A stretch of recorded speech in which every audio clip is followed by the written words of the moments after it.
아, 지금 제 시간으로 8시 58분인데, 이게 보통 몇 분의 딜레이가 있더라고요. 그래서 지금 시작하겠습니다. 일단 소리 잘 들리시는지 모르겠어요. 소리 잘 안 들리시면 채팅으로 말씀해 주시고요. 일단 저는 시작하겠습니다. 오늘 라이브 들을 필요 없는 분들은 지금 적어놨듯이 뭐 이미 밸류에이션 기본적인 내용 잘 아시는 분들은 그 내용을 말씀드릴 거기 때문에 굳이 들으실 필요가 없을 것 같고요. 그리고 사실 뭐 단기 투자 하시는 분들 입장에서는 밸류에이션 네. 밸류에이션을 뭐 거의 이렇게 아주 간단하게만 참고하실 경우가 많을 것 같아요. 그래서 역시나 뭐 굳이 모르셔도 된다고 저는 개인적으로 생각을 합니다. 지금도 울리나요?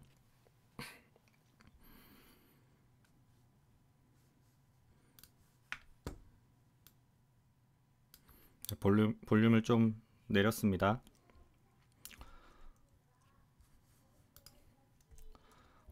뭐 제 소개 매번 이제 드리고 있는데 간단히 드리자면은 증권사에서 애널리스트로 뭐 짧게 근무했었고요. 비상장 회사 그 증권 중개하는 크라우드 펀딩 사업을 했었고 현재는 서핀 투자 정보 서비스 운영 중에 있습니다. 뭐 제가 미리 보기 이미지에서는 나만의 목표 주가를 구할 수 있다라고 말씀을 드렸는데요.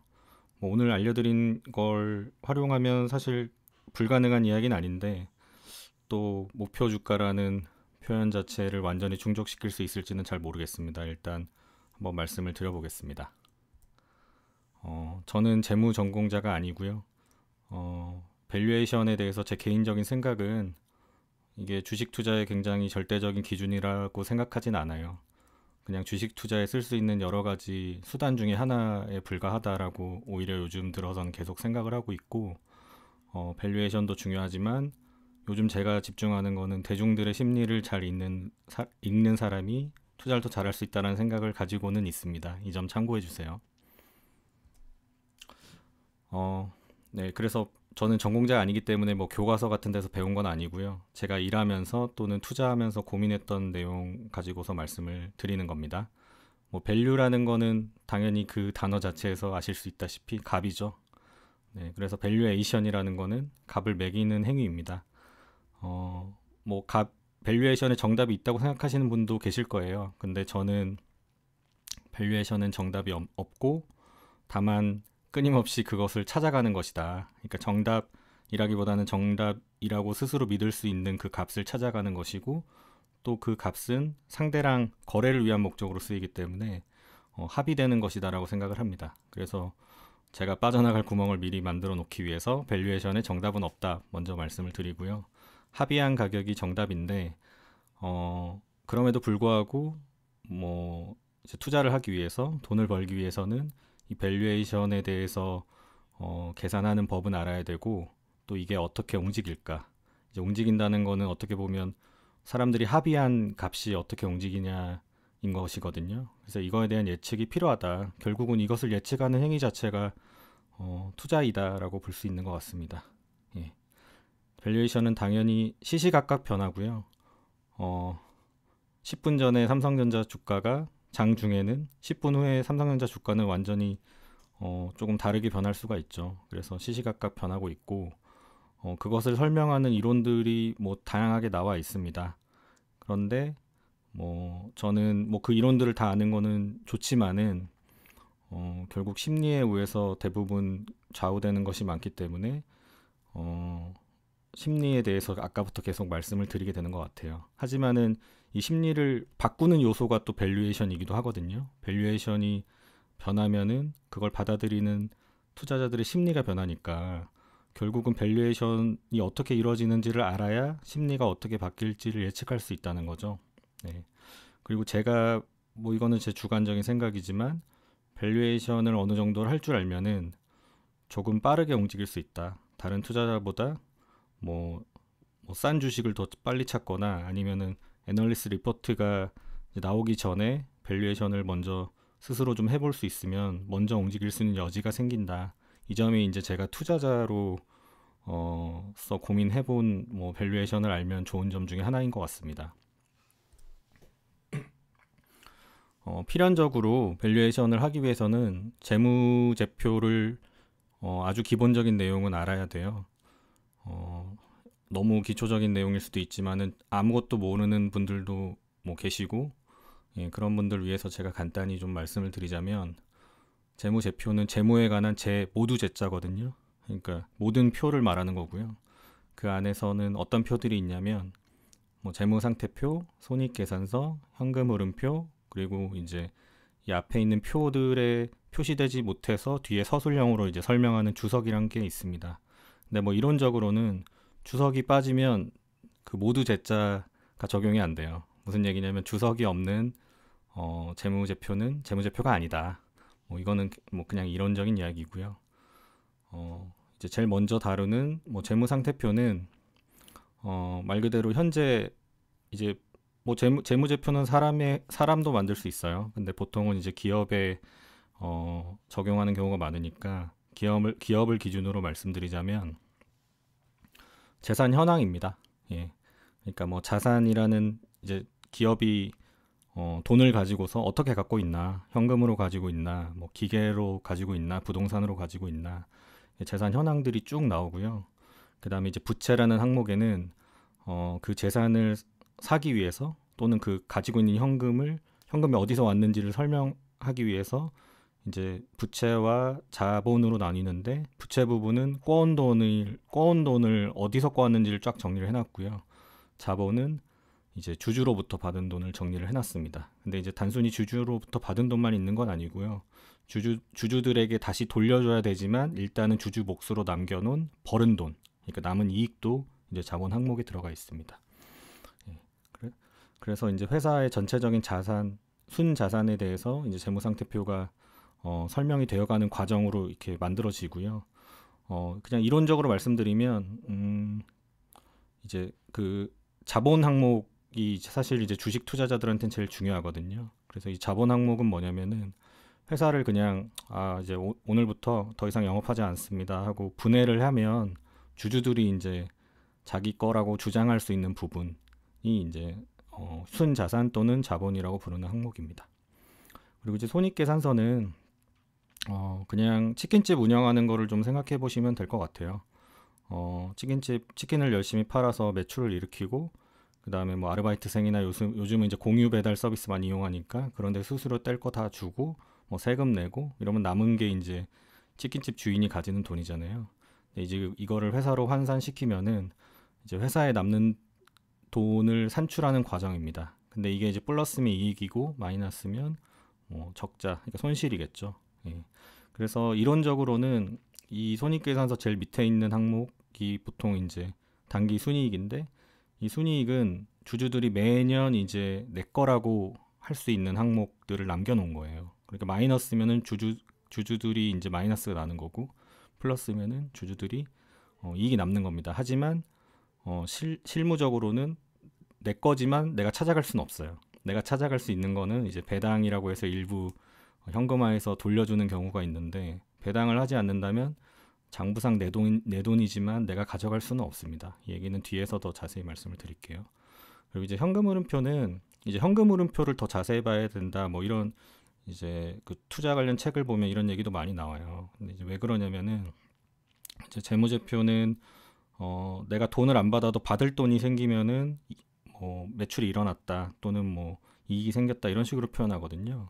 그래서 사실상 현금이 왔다 갔다 하지 않아도 뭐 값이 플러스 마이너스가 막 됩니다. 근데 너무 외상을 많이 주거나 하면 내가 장부상으로는 굉장히 이익이 많이 나도 내가 줄 돈이 생겼는데 현금이 없으면 부도나거든요. 그게 뭐 이제 흑자부도 이런 얘기를 하는데, 그 돈을 잘 버는 것도 중요하지만 그 현금 회수를 잘하는 것도 굉장히 중요해요. 이거는 아마 장사하시는 분들은 더 잘 아실 거예요. 그래서 그런 관점에서 현금 흐름이 건전하냐 안 하냐 이런 것들을 볼 수 있는 게 이제 현금 흐름표입니다. 근데 뭐 책이나 이런 데서 현금 흐름표를 더 잘 봐야 된다라고 얘기를 하지만은 실제적으로는 이제 밸류에이션 할 때는 아무래도 자본, 하고 그다음에 단기 순이익 가지고서 밸류에이션을 주로 하고요. 현금 흐름표 가지고서 밸류에이션 하는 것들은 굉장히 좀 부차적으로 다뤄집니다. 그래서 뭐 실제적으로 밸류에이션 할 때는 재무상태표와 손익계산서, 특히 손익계산서가 가장 중요하다라고 말씀을 드릴 수 있을 것 같고요. 이제 주석이 그 회사가 분반기 사업 보고서 또는 뭐 재무제표를 보면은 이제 주석이 굉장히 길게 있는데 사실 주식 투자하면서 주석을 다 살펴보긴 좀 어려운 것 같아요. 그러니까 자기가 좀 깊게 파고 싶은 종목 같은 경우는 주석까지 보는 경우가 있지만은 실제로는 주석을 보기는 좀 어렵다. 네. 그리고 이제 이거는 조금 뒤에 설명을 위해서 먼저 좀 말씀드리고 싶은 부분인데요. 회사가 문을 닫을 때 남은 돈이 있잖아요. 남은 자산이 있잖아요. 근데 이제 남은 돈을 빼가는 순서가 있어요. 빼갈 수 있는 우선순위가 있어요. 일단은 회사가 딱 문을 닫고 재산을 딱 동결한 상태에서 정리를 한다 그러면은 일단은 종업원들 임금을 제일 먼저 줘야 되고요. 그 다음에 뭐 세금, 그리고 일반 채권자, 그러니까 회사의 부채 계정에서 뭐 채권을 발행했거나 아니면은 은행에서 대출을 땡겼거나 했을 때 남아있는 그 채권을 먼저 처분을 해야 되고요. 그리고 남은 것들을 이제 주식 자기가 가지고 있는 지분율대로 나눠 가질 수 있는 사람들이 이제 주주예요. 근데 이제 원칙적으로 그래서 뭐 이런 거를 이제 뭐 청산 가치다 뭐 이런 표현들을 하는데 사실 회사가 문을 닫는 이벤트는 안 좋을 때 문을 닫는 이벤트가 발생하겠죠. 예, 그래서 사실은 저 1번 채무 부분을 다 해결할 수 있으면 굉장히 그래도 뭔가 남아있는 회사인 거고 사실상은 채무도 다 해결을 못하고 이제 남은 자산이 다 끝나버린 경우가 많아요. 그러니까 주주라는 거는 결국 회사가 망하면은 가져갈 수 있는 건 없다. 예, 그런 이제 후순위자다라고 보시면 될 것 같습니다. 손익계산서를 먼저 말씀을 드릴게요. 그러니까 이제 앞에 말씀드린 이유는 이 손익계산서가 앞에서 회사 망하면 돈 빼갈 수 있는 순서랑 굉장히 유사한 구조로 되어 있어서 앞에 걸 말씀을 드렸어요. 네. 일단 손익계산서는 손익계산서 예시를 하나 갖고 와서 같이 보여드리면 좋을 것 같은데 제가 또 그렇게 하질 못했네요. 일단은 돈을 번 거, 그러니까 회사가 주된 영업으로 하는 영업 활동에서 돈을 번 것들을 이제 매출액으로 다 계산을 해 나가고요. 그 중에서 이제 매출 원가라는 거를 먼저 뺍니다. 예를 들면 치킨집을 한다 그러면은 치킨을 사오잖아요. 그러니까 닭을 사오잖아요. 그럼 닭을 사온 그 가격이 원가가 되는 거죠. 그래서 내가 치킨을 한 마리를 2만 원에 팔았다 그러면 근데 난 치킨을 5천 원에 사왔다. 그러면은 이제 매출 원가 5천 원이고 매출액이 2만 원. 그래서 매출 총이익이 15,000원이 되는 거죠. 예. 그리고 이 매출 총이익에서 판관비란 걸 뺍니다. 판관비는 이제 판매 및 관리비인데요. 이 재료를 사오는 가격은 매출 원가에 들어가지만은 판매 활동, 그러니까 치킨집으로 하면은 배달의 민족에 준 수수료나 아니면은 배달하시는 분들한테 준 돈이나 뭐 이런 판매 활동에서 이루어진 거, 그 다음에 치킨집 운영하면 뭐 전기세도 들고 물세도 들고 그러잖아요. 이제 이런 것들이 판관비가 되고요. 그 매출 총이익에서 판관비를 빼면 영업이익이 나옵니다. 예. 그래서 이 뭐 영업이익은 말 그대로 영업 활동에서 이제 벌어들인 이익이에요. 그리고 그 매출액으로 영업이익을 나누면은 영업이익률이라는 비율이 나오거든요. 그래서 보통 회사가 돈을 얼마나 잘 버냐 이런 것들을 판단할 때는 뭐 영업이익률을 많이 봐요. 그리고 이게 장기적으로 올라가고 있냐 내려가고 있냐를 가지고서 영업이 잘 되고 있냐, 그러니까 벌지만 돈을 제대로 남기고 있냐를 보는 게 이제 영업이익률이고, 뭐 이제 조금 유식한 말로는 영업이익을 OP라 그러거든요. 오퍼레이팅 프로핏이라 그래서 줄여서 그냥 OP라 그러고 거기에 이제 M을 붙여서 OPM이 뭐 올랐다 내렸다 이런 얘기를 합니다. 이제 M은 마진이고요. 예. 이제 우리나라 같은 경우는 제가 조금 특이하다고 생각했던 게 그 기업의 실적을 얘기할 때 영업이익을 많이 얘기를 해요. 근데 이제 제가 뒤에 지금 이제 말씀드릴 거지만 사실 기업 주식을 투자하는 사람이 봐야 되는 더 중요한 이익은 단기 순이익이거든요. 그냥 그 밑에 거를 설명하면서 같이 말씀을 드리는 게 좋을 것 같습니다. 영업이익이 나면 이제 여기서 영업 외에 그 손익을 더하고 뺍니다. 영업의 비용과 영업의 수익을 이제 뭐 합쳐서 이제 영업의 손익이라 그러는데, 영업의 비용은 뭐 은행 이자 뭐 이런 것들이 들어가고요. 그러니까 영업 활동하고 상관은 없지만 회사 운영할 때 들어가는 돈들이 있어요.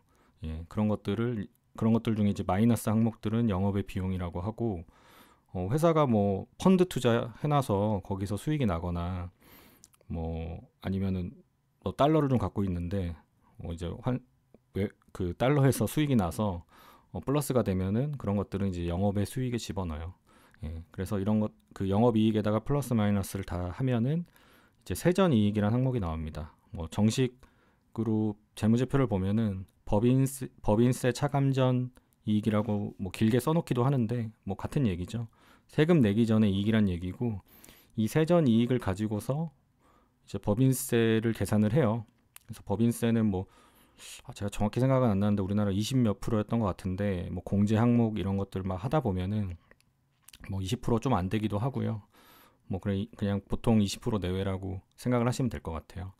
그래서 여기서 세금을 내면 이제 비로소 당기 순이익이 나와요.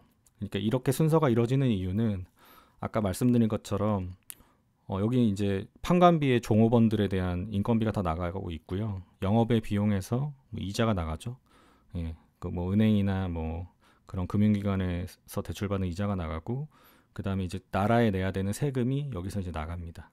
예, 그러면은 회사가 망했을 때 먼저 떼가는 순서와 굉장히 유사한 구조로 비용들을 다 떼가고요. 이제 남은 게 다 주주 거예요.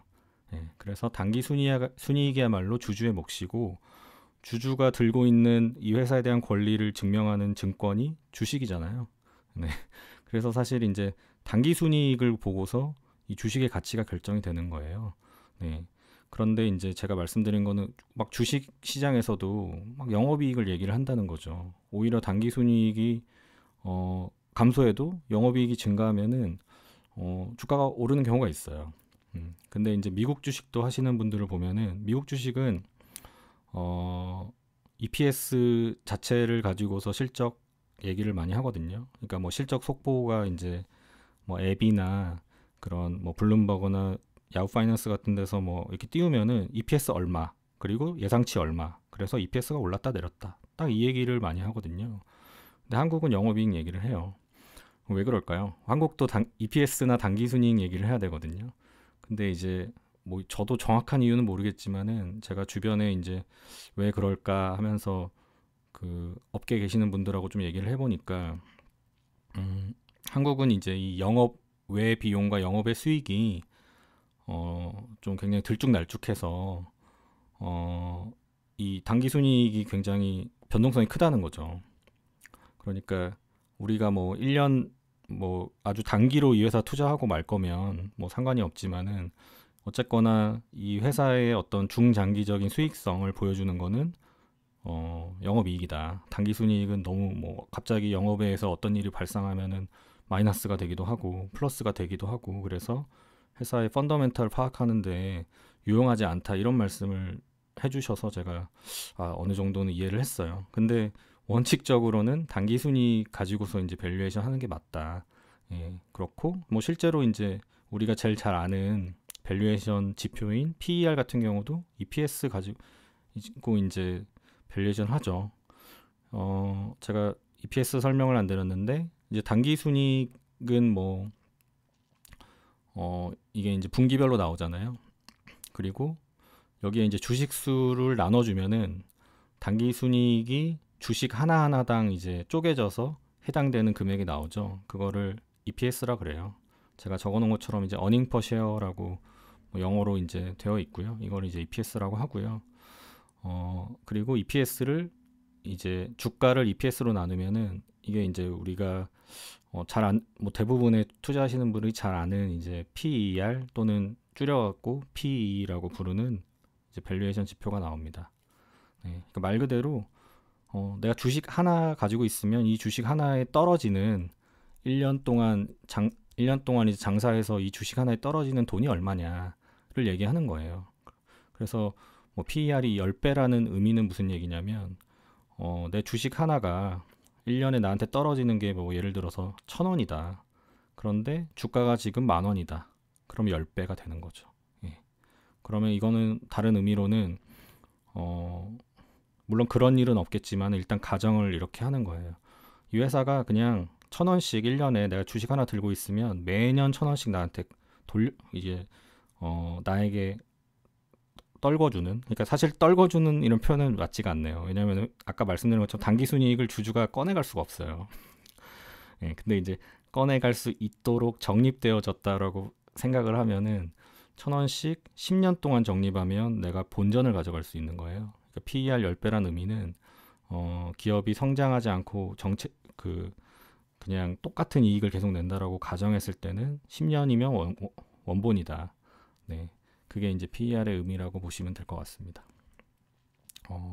PER이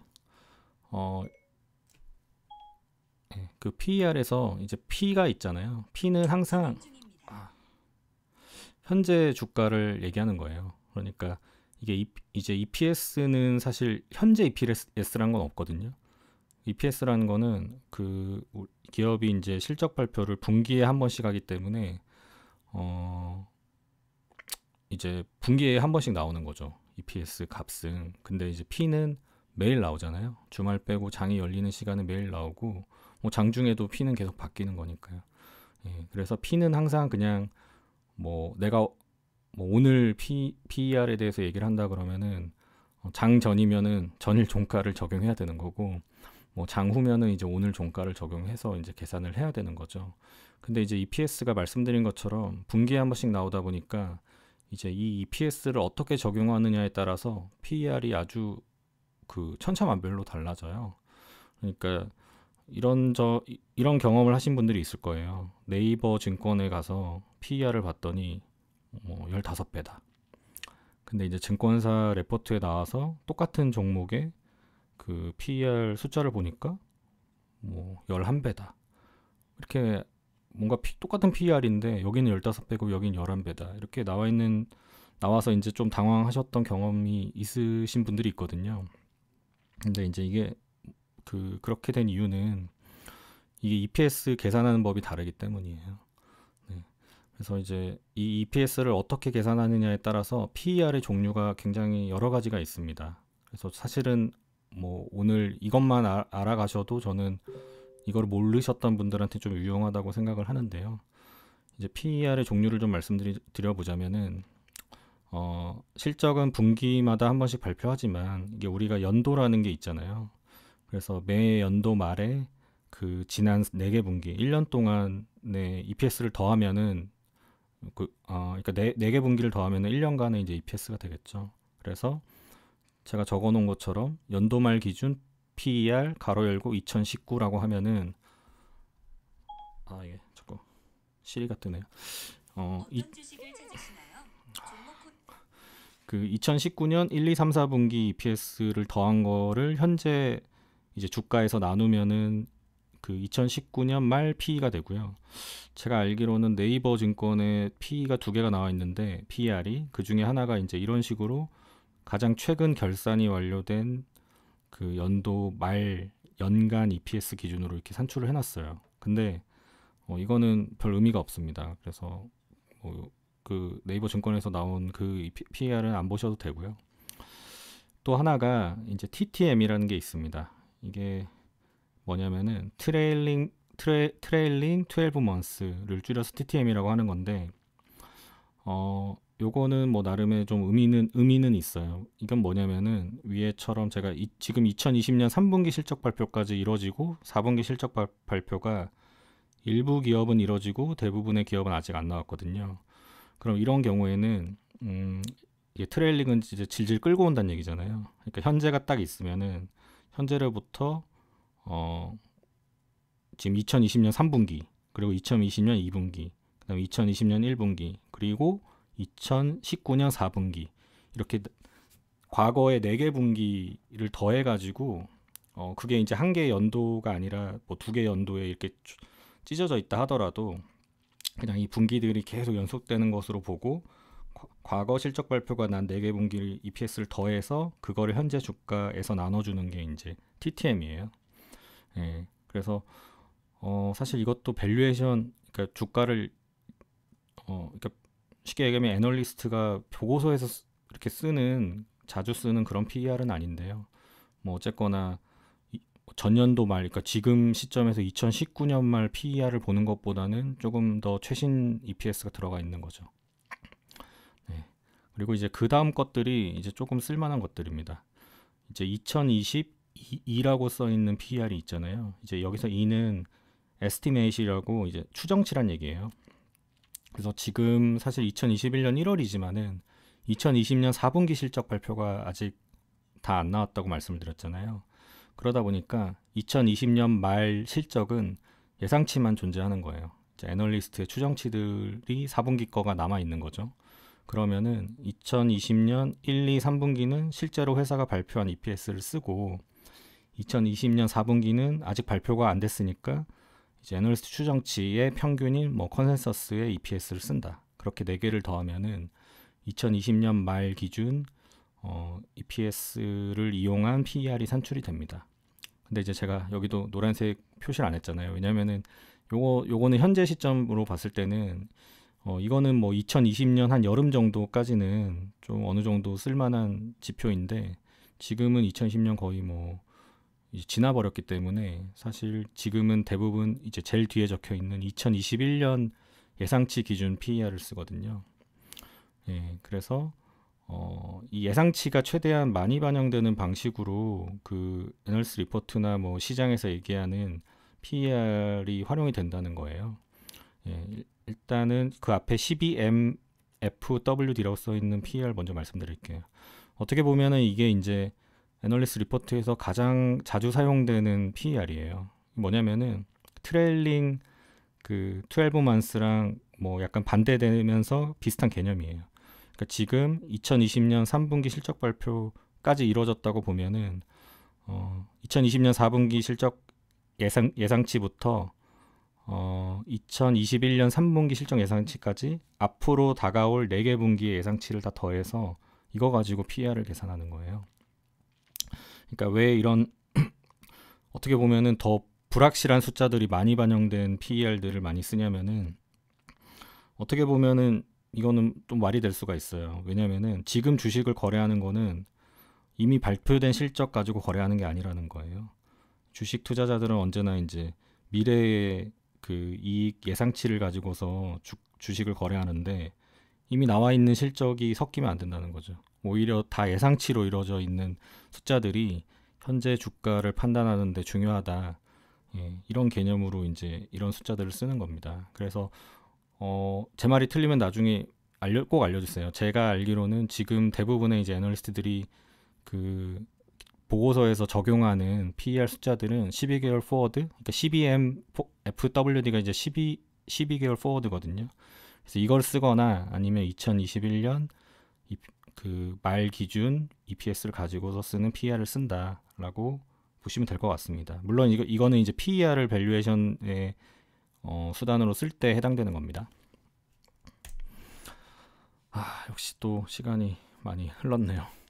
이제 재무상태표는 이제 아까 말씀드린 것처럼 자산, 부채, 자본으로 이루어져 있는 이제 그 현재 자산이 어떻게 활용되고 있고 그게 어디서 왔는지를 보여주는 재무제표인데 여기서 이제 자기 자본, 그러니까 뭐 길게는 자기 자본 또는 줄여서 그냥 자본이라고 하는 항목이 있어요. 근데 이 항목은 또 크게 2개로 나눌 수가 있습니다.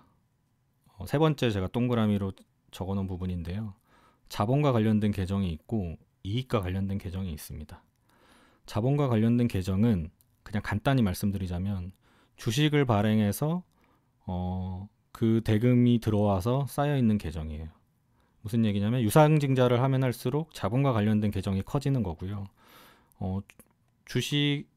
주식을 발행해서 돈이 들어왔다는 건 무슨 얘기냐면 뭐 새로운 주주가 들어오거나 기존 주주들이 증자를 하거나 어쨌거나 주주 돈이 들어와서 회사에 쌓여 있는 거거든요. 근데 자본 계정 전체는 주주 거잖아요. 그러니까 사실은 주주가 개인 주머니에서 회사 주머니에 돈을 넣어주고 대신에 주식을 더 받아가는 거죠. 네. 그래서 자본 관련 계정은 그냥 유상증자를 많이 하면 계속 커지는 거예요. 근데 이제 나머지 이익 관련 계정이 중요하겠죠. 이익 관련 계정은 한 해 동안 이제 당기순이익을 많이 내면 그 중에서 뭐 만약에 배당을 하겠다고 결정하면 그걸 뺀 금액들이 계속 쌓이는 계정이에요. 그러니까 이익이 커지면 커질수록 이익 관련 계정이 커지고 이 이익 관련 계정이 포함되어 있는 자기 자본이 커지는 거죠. 예. 그래서 자기 자본이란 건 결국 주주들이 언제든지 맘대로 빼갈 수는 없어요. 근데 언제든지 빼갈 수 있진 않더라 하더라도 주주의 것이다라고 하고 이제 그거를 그 주식수로 나누어서 계산을 해보는 거죠. 그러면 한 주당 이 회사에 쌓여 있는 주주 몫은 얼마냐? 그게 이제 BPS거든요. 이제 B는 북밸류라고 해서 이제 자기 자본을 북밸류라고 표현을 하더라고요. 그래서 이 주주의 몫으로 지정되어 있는 이 돈들이 주식수로 나눠지면 BPS고 PER처럼 주가 현재 주가에서 이 북밸류를 이 BPS를 나누면은 이제 PBR이라는 게 됩니다. PBR을 그러면은 어떨 때 쓰냐? 죄송합니다. 그 PBR 쓰는 이유는 보통은 이제 PBR을 주로 쓰는 그 업종들이 있어요. 은행이나 아니면은 뭐 조선업이나 이런 데도 많이 쓰고요. 뭐 사실 삼성전자를 밸류에이션 할 때도 PR이 좀 마음에 안 들면 PBR 쓰기도 하거든요. 그리고 그 한국 시장이 전반적으로 뭐 고평가냐 저평가냐 이렇게 얘기할 때는 PBR 얘기를 많이 해요. 그래서 PBR 1.0이 1배 이상이면 이제 너무 비싸졌다. 근데 이제 PBR 1배 이하면 싸니까 주식을 사야 된다. 뭐 이런 얘기들 많이 하잖아요. 근데 이제 PER보다는 PBR은 약간은 보조적인 수단으로 활용된다 이렇게 이해를 하시면 될 것 같습니다. 그리고 이제 ROE라는 게 있습니다. 이거는 이제 PER과 PBR과 직접적으로 좀 연관이 되는 거고요. 요거를 어떻게 쉽게 설명할까 좀 고민을 해봤는데 그냥 이렇게 생각해 보시면 될 것 같아요. 아까 이제 PBR을 계산할 때 자기 자본이 있잖아요. 예. 근데 이제 그 자기 자본에서 당기순이익을 자기 자본으로 빼는 거예요. 물론 이제 그냥 당해에 해당되는 자기 자본을 빼는 건 아니고 앞뒤 두 개의 자기 자본의 평균을 내서 계산하긴 하는데 뭐 그거는 중요하지 않습니다. 우리가 직접 계산할 건 아니고.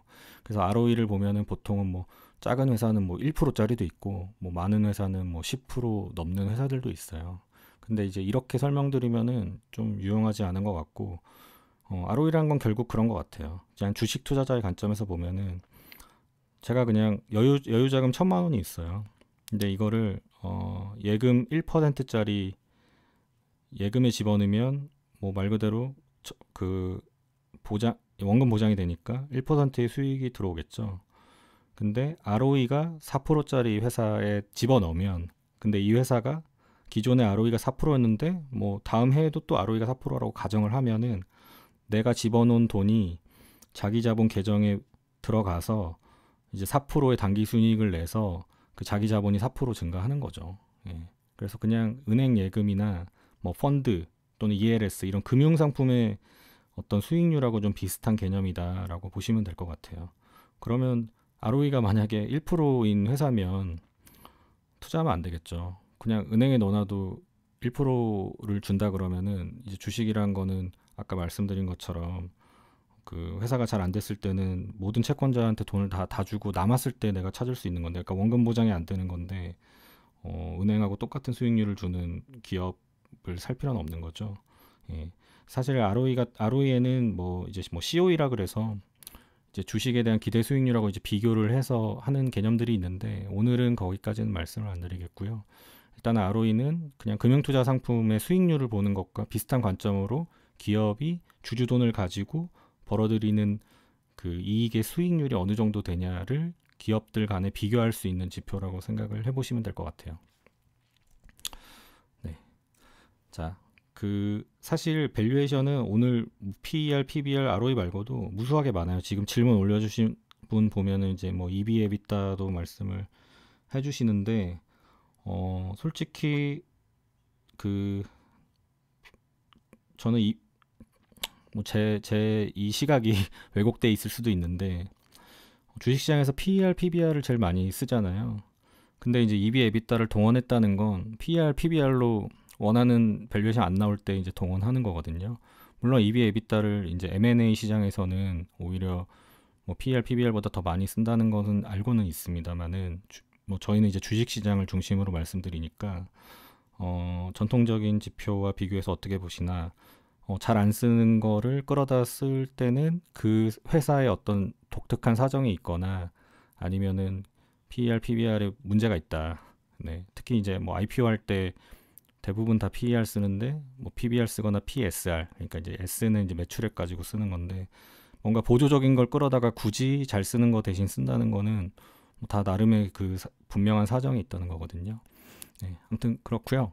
제가 그 자기만의 목표 주가를 구할 수 있다라고 낚시질을 했기 때문에 이제 그 부분을 설명을 드리겠습니다.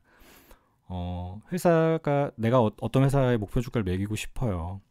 근데 이제 사실은 아까 말씀드린 것처럼 PER 밸류에이션을 해보고 싶은데 그러면은 그 EPS 추정치를 구해야 되잖아요. 근데 이제 EPS 추정치를 구하는 거는 사실 그냥 그거를 이렇게 대충 나 이 회사의 뭐 매출, 영업이익률 몇 퍼센트, 얘네 세금 매년 얼마씩 냈어. 막 이렇게 떨어져 내려가게 쉽게 짝짝짝 잘라서 내려갈 수도 있는데 이제 그게 익숙하지 않은 분들한테는 굉장히 어려운 일인 것 같아요. 그래서 이 EPS는 그냥 애널리스트들이 구하는 예상치의 평균인 컨센서스를 쓰는 게 항상 맞진 않지만은 그냥 가성비가 좋다. 또는 거기에서 기존에 그 기업을 많이 보셨던 분이라면 항상 컨센서스를 못 넘기더라 하면은 약간 할인을 하시고 그래도 항상 컨센서스를 맞추거나 넘기더라 하면은 약간 뭐 할증을 하셔도 좋아요. 그래서 나만의 12개월 포워드 EPS를 구하면 됩니다. 그리고 주가는 뭐 매일 나와 있고 어디서든 볼 수 있으니까 이제 주가와 EPS만 있으면 PER을 구할 수가 있잖아요. 네. 그리고 이제 내가 분석하려는 회사랑 이제 비교할 만한 회사들을 좀 구해야 돼요. 네. 그래서 뭐 예를 들면 제가 빅히트 엔터테인먼트를 예로 들어볼게요. 빅히트 엔터테인먼트 같은 경우는 국내에서 얘랑 비슷한 회사다 그러면은 뭐 JYP나 YG 엔터 뭐 이런 회사들이 있겠죠. SM 이런 회사들이 있겠죠. 그러면은 이 회사들의 그 PER을 다 이제 구해가지고 그냥 가져오는 거죠. 가져와서 평균을 내시면 돼요. 예를 들어서 얘네들의 PER 평균이 뭐 한 22%, 22배 정도 되더라. 그러면 내가 구한 12개월 포워드에다가 포워드 EPS의 합에다가 그냥 22배 곱하면 목표 주가가 나옵니다. 근데 이제 네. 그렇게 구해요.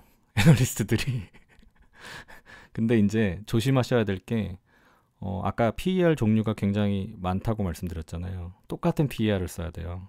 예를 들면은 JYP랑 YG 엔터랑 뭐 SM PER을 평균을 구할 때 쓰는 PER은 뭐 2021년 말 기준 PER을 가져가서 평균을 내고 그 다음에 내가 분석하려는 회사의 EPS는 12개월 포워드 EPS를 쓴다 그러면은 뭐 최소한 한두 분기가 다른 분기를 쓰는 거가 되거든요.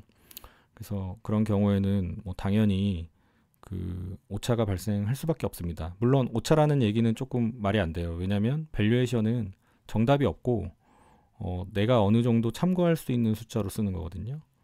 예. 그러니까 그리고 그거 계속 바뀌는 거예요.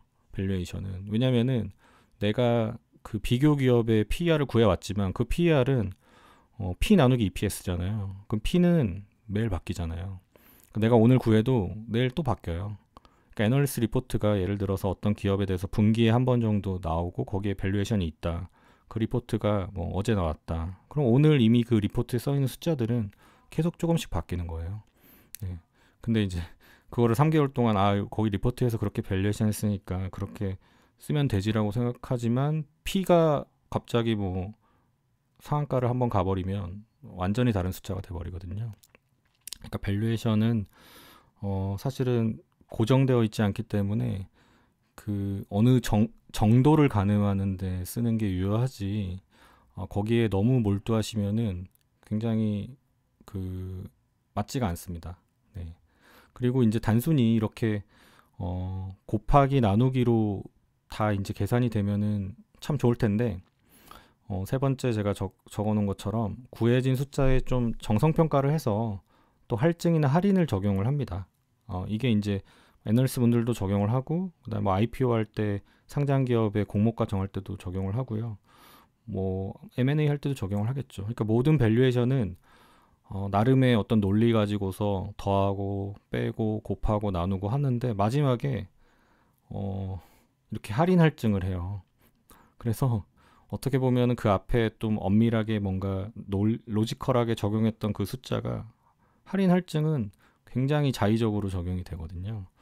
뭐 이런 거예요. 빅히트 엔터테인먼트는 아까 예를 그대로 들면은 YG나 JYP나 SM보다도 더 글로벌하게 인지도가 높기 때문에 똑같은 PER을 줄 수 없다. 일단은 똑같은 PER을 곱해서 22배를 주지만 우리는 여기에 30%의 밸류에이션 할증을 하겠다 라고 해서 곱하기 1.3을 해버리는 순간 사실 그 앞에 있는 22배라는 밸류에이션이 무슨 의미가 있었나 싶은 순간들이 많죠. 네.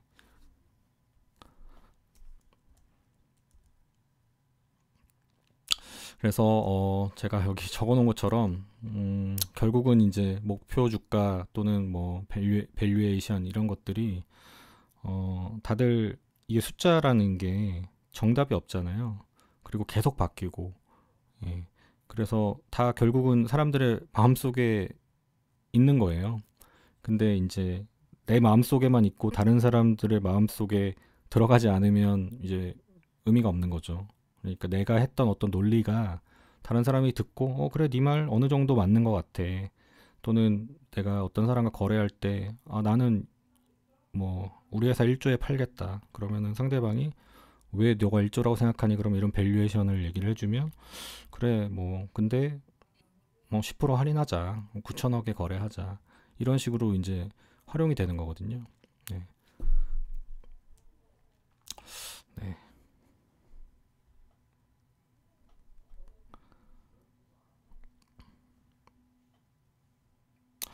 네, 일단 제가 30분 한다 그랬는데 오늘 또 10분이 넘어갔습니다. 그 질문 주신 거 몇 가지 말씀을 드려볼게요. 음. 회사 입장에서 시총 즉 주가가 올라가면 어떤 이득이 있을까요? 이게 이제 저도 제가 이제 중간에 증권사 다니다가 비상장 쪽에서 한 또 몇 년 해보니까 저도 이게 되게 궁금하더라고요. 그 상장 시장에서 거래되는 주식은 회사랑 별로 상관이 없잖아요. 사실은 직접적인 상관은 없거든요. 그러면 왜 회사가 주가 관리를 해야 되지? 이런 의문에 다시 들어가게 되더라고요. 그래서 실제로 상장 회사들 중에 주가 관리를 열심히 하는 회사가 있고 전혀 관심 없는 회사도 있어요. 탐방 10년째 안 받는 회사들도 있고 오히려 주가 빠지길 바라는 경우도 뭐 있다고들 하잖아요. 그래서 뭐 회사 입장에서 주가가 올라가면 이득이 있을 수도 있고 없을 수도 있습니다. 실제적으로. 근데 이제 회사가 상장하는 이유는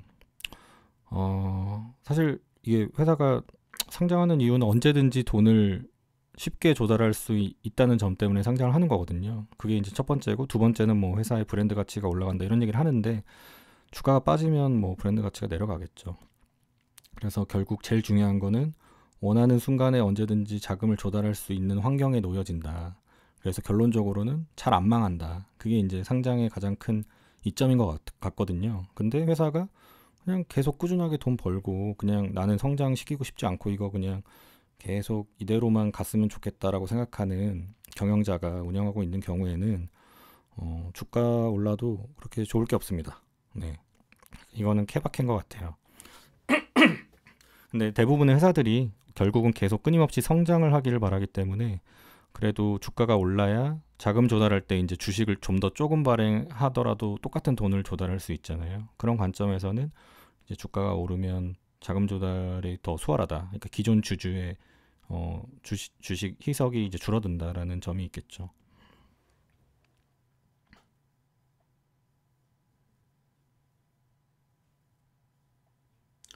그 필러 파이어님 질문 주신 거 보니까 제가 지배가치 이익을 저평가하는 것 같은데 이 부분은 그 어떤 말씀인지 제가 잘 모르겠고요. 영업이익보다 순이익을 덜 중요하게 보면 되냐고 물어보셨어요. 근데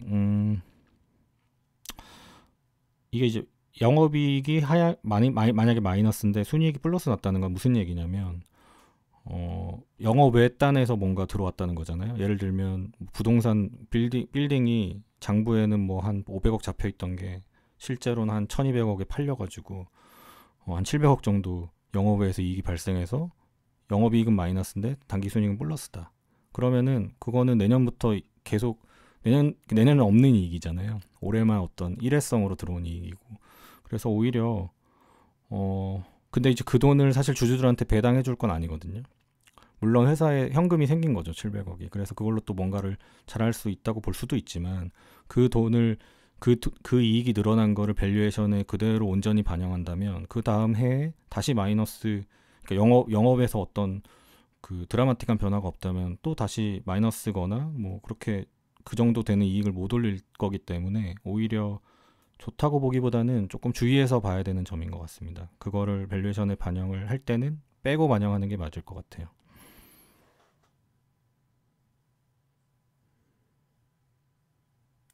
그 시총 높으면 주식담보대출 받을, 그러니까 당연히 뭐 주가 가지고서 주식담보대출을 받기 때문에 유리할 수는 있겠죠. 근데 이제 제가 뭐 주식담보대출 그 오너 입장에서 받아본 적은 없지만은 아무래도 조금 뭐 단기적으로 급등했을 때는 그 가격을 어느 정도 스무딩을 해가지고 담보대출이 나갈 것 같습니다.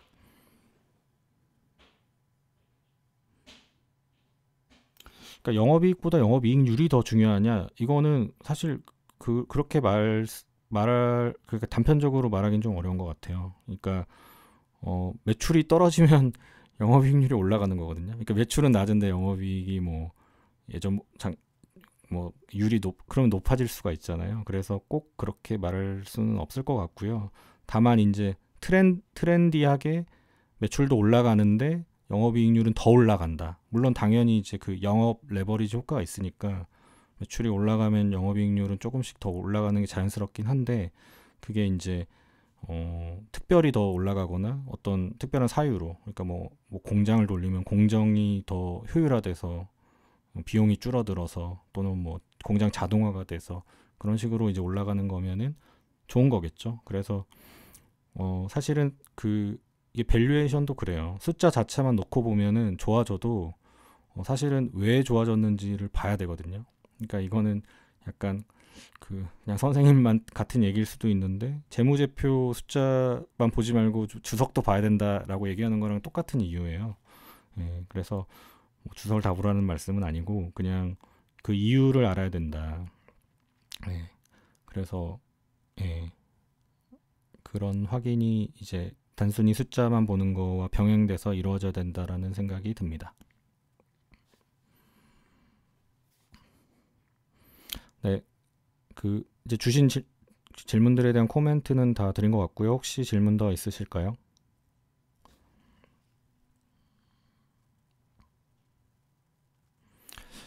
네, 없으시면 예, 여기서 마치도록 하겠습니다. 밸류에이션 부분에 대해서 제가 이해를 잘 하시기 쉽게 전달을 드렸는지 잘 모르겠어요, 오늘. 그래서 오늘 부족했던 부분은 또 항상 이제 뒤로 미루기 또 한번 말씀을 드릴 수 있도록 하겠고요. 일단은 저는 뭐 오늘 정리를 좀 해서 말씀드리자면 12개월 포워드 EPS를 구할 수 있는 종목은 12개월 포워드 EPS로 보시는 게 가장 널리 쓰이는 방식이다 라는 점을 이해를 하시면 좋을 것 같고, 다만 이제 밸류에이션은 갈수록 조금 다른 요소들에 밀려서 주식 투자를 하실 때 너무 이렇게 맹신을 하면 안 되는 환경으로 가고 있는 것 같아요. 뭐 예를 들면은 이제 이 책을 많이 보셨을 텐데 그 미국의 뉴욕대 워스워즈 다모다란이라는 굉장히 유명한 밸류에이션의 대가 교수님이 계시잖아요. 근데 이제 이분이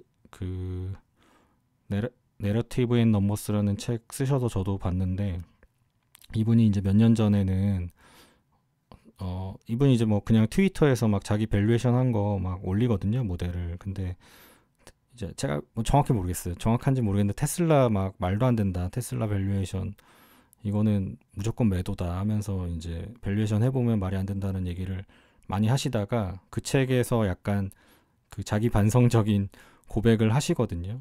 그러니까 내가 뭐 숫자만 봐서 그 세상이 돌아가는 변화를 잘 못 읽었다. 그래서 이제 내러티브가 중요하다. 뭐 그런 내용이에요. 그래서 저도 뭐 예전에 증권사 근무할 때는 뭐 밸류에이션을 약간 아무리 그래도 밸류에이션이 제일 중요한 거 아닌가 이런 생각을 했었는데 지금 개인 투자자의 한 명으로서는 밸류에이션에 대한 비중 굉장히 낮게 생각을 하고 있어요. 예. 결국은 밸류에이션이라는 건 사람들이 그걸 그 가치라고 받아들여야지 인정이 되는 건데 지금은 뭐 그거를 무형자산의 증거로 표현하시기도 하고 그러니까 재무제표가 잘못됐다. 밸류에이션이 잘못된 게 아니라 이렇게 말씀하시는 분들도 있고 뭐 일부는 또 그게 말이 되는 것 같거든요. 그래서 그러니까 밸류에이션이 잘못된 게 아니라 밸류에이션에 포함되어 있는 그 숫자들이 그 회사의 어떤 퀄리티를 다 반영을 못하고 있다. 그래서 방식을 바꿔야 된다. 예, 이런 얘기들을 많이 하고 있어요. 근데 이제 보통 제 지인들 보면은 뭐 주식 추천해달라고 뭐 이런 얘기도 많이 하시지만 추천해줘서 주식이 오르면은 언제 팔아야 되냐는 질문을 또 제일 많이 하거든요. 근데 그럴 때는 결국 밸류에이션을 봐야 되는 것 같아요. 그러니까 물론 자기 목표 수익률에 따라서 매매를 할 수도 있지만은 밸류에이션이 높으면 자기도 좀 그런 거를 기준으로 삼아서 또 정리를 하고 또 뭐 싸다 비싸다 결국 기준이 필요한 거잖아요. 정답은 아무도 모르죠. 근데 그냥 최대한 가장 많은 사람들이 그래도 뭐 PER이나 PBR이나 ROE나 뭐 말씀하신 EV, EBITDA나 뭐 여러 가지 밸류에이션 수단들을 이용해서 자기 자신을 자기 합리화하고 싶은 거예요. 자기 합리화 수단이 있어야 자기도 액션을 하잖아요. 근데 자기 합리화할 수 있는 수단이 없으면 정말 이제 갈 곳 모르고 방황하게 되니까 밸류에이션은 어떻게 보면은 그 정도의 의미를 아직까지 가지고 있고 또 앞으로 더 좋은 밸류에이션 방식이 나와서 그 기업의 그동안에 포함시키지 못했던 어떤 밸류를 반영시켜주는 방식이 뭐 나올 거라고 생각을 해요. 그래서 그런 것들이 나오면 또 우리가 공부하고 또 서로 말이 된다라는 어떤 공감대를 형성하면 그것들이 뭐 애널리스트 리포트에도 쓰일 것이고 네, 그렇게 될 것이라고 생각을 합니다. 네. 아무튼 뭐 잔말이 길었고 항상 30분 컷을 하겠다는 약속을 못 지켰네요. 예, 그 주말 남은 시간 잘 보내시고요. 다음 주에도 두세 번 정도 방송을 해보려고 하고 그 다음에 이제 편집에 대해서 말씀을 주신 분이 있는데 제가 이제 오늘 네 번째 방송인데 한 10번째까지는 그 뭐 외부에 이제 편집하려면 외부 인력에 이제 아웃소싱을 줘야 되는데 뭐 일단은 10번째까지는 좀 해보고요. 저희가 계속 할 만하다고 판단을 하면은 더 이제 지금처럼 허접하지 않은 화면으로 좀 찾아뵙도록 하겠습니다. 예, 아무쪼록 잘 들어주셔서 감사합니다.